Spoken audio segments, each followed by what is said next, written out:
नमस्कार साथियों, कौटिल्य बलरामपुर के YouTube चैनल पर आपका स्वागत है। मैं सौम्या चित्रांशी। आर वेंकटरमणी को देश के नए अटॉर्नी जनरल के रूप में नियुक्त किया गया है। राष्ट्रपति द्रौपदी मुर्मू ने उनकी नियुक्ति की अधिसूचना जारी की है। रमणी ने 1 अक्टूबर से देश के शीर्षस्थ विधिक अधिकारी के तौर पर यानी नए अटॉर्नी जनरल के रूप में अपना कार्यभार संभाला है। न्यायशास्त्र और विधिक शास्त्र के ज्ञाता और देश के भावी अटॉर्नी जनरल वरिष्ठ वकील आर वेंकटरमणी जुलाई 1977 में बार काउंसिल ऑफ तमिलनाडु में बतौर वकील शामिल हुए। वर्ष 1979 में सुप्रीम कोर्ट में प्रैक्टिस कर रहे थे। 1997 में भारत के सर्वोच्च न्यायालय द्वारा वरिष्ठ वकील के रूप में इन्हें नामित किया गया। विधि आयोग 2010 के सदस्य के रूप में और फिर से वर्ष 2013 में एक और कार्यकाल के लिए नियुक्त किया गया। वरिष्ठ अधिवक्ता आर वेंकटरमणी सुप्रीम कोर्ट में भारत सरकार के वरिष्ठ अधिवक्ता पैनल में रहे हैं। अप्रत्यक्ष कर मामलों में उनका अनुभव बेजोड़ है। उन्हें 2010 में भारत के विधि आयोग के सदस्य के रूप में नियुक्त किया गया। वह दशकों से आंध्र प्रदेश और तमिलनाडु राज्यों के लिए विशेष वरिष्ठ वकील के रूप में काम करते रहे हैं। वित्त मंत्रालय, रेल मंत्रालय और स्वास्थ्य और परिवार कल्याण मंत्रालय ने कई अवसरों पर विशेष वकील के रूप में उनकी सेवाएं ली हैं।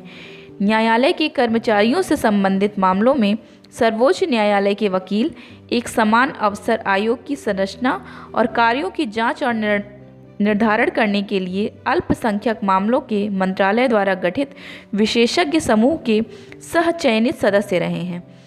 उन्हें भारतीय चिकित्सा अनुसंधान परिषद की आचार समिति का सदस्य बनने के लिए आमंत्रित किया गया था। कई वकील संघों के सदस्य सह पदाधिकारी रहने के साथ साथ Indian society of international law के आजीवन सदस्य भी हैं। सोसाइटी के वार्षिक ग्रीष्मकालीन पाठ्यक्रमों के लिए संसाधन व्यक्ति और सोसाइटी के परियोजनाओं में सक्रिय रूप से भाग लेते हैं।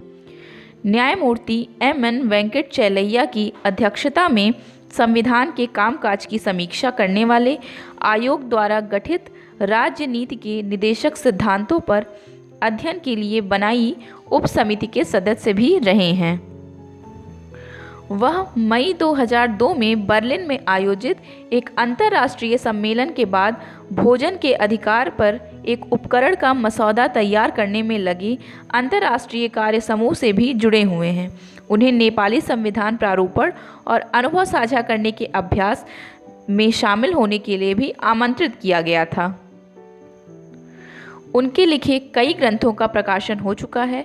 1975 में आई भूमि सुधार कानून और वास्तविक स्थिति पर आधारित पुस्तक के सह लेखक International Institute of Human Rights Society 1995 द्वारा प्रकाशित Justice of Justice O Chinnappa Reddy Supreme Court के पूर्व न्यायाधीश रह चुके हैं।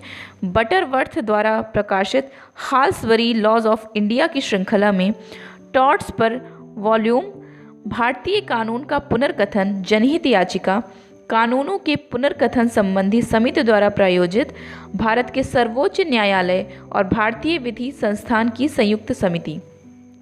वह वर्तमान में काम कर रहे हैं घरेलू कानून बनाने और न्यायिक प्रवर्तन में अंतर्राष्ट्रीय उपकरणों का दायरा और अनुप्रयोग और संवैधानिक अधिकार और न्यायशास्त्र पर एक पुस्तक लिख चुके हैं। जानकारी पसंद आई हो तो वीडियो को लाइक करें, कमेंट करें और चैनल को सब्सक्राइब करना ना भूलें। बहुत बहुत धन्यवाद।